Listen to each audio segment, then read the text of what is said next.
Barely 2 weeks after the presidential election, Petition Tribunal affirmed the victory of President Bola Tinubu in the February 25 polls. The presidential candidates of the People's Democratic Party and Labour Party, Atiku Abubakar and Peter Obi, have filed 86 grounds of appeal at the Supreme Court to nullify the judgments.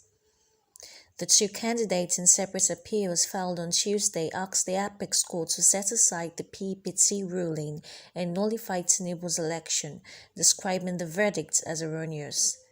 Atiku's appeal was hinged on 35 grounds in which he faulted the tribunal's ruling on electronic transmission of results, Federal Capital Territory votes, and other key planks. Obi, on the other hand, faulted the September 6 judgments on 51 grounds. The PPT, led by Justice Haruna Samani, had an unanimous decision held that Atiku and Obi, as well as other petitioners, failed to substantiate the allegations against the poll conducted by the Independent National Electoral Commission.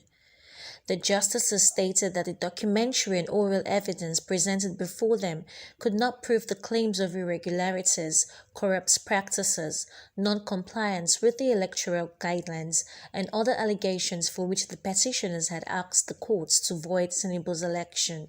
In the notice of the appeal dated September 18 and filed by his lead counsel, Chief Chris Uche, San, the former vice president, sought the nod of the Apex Court to allow the appeal and set aside the judgments of the lower courts.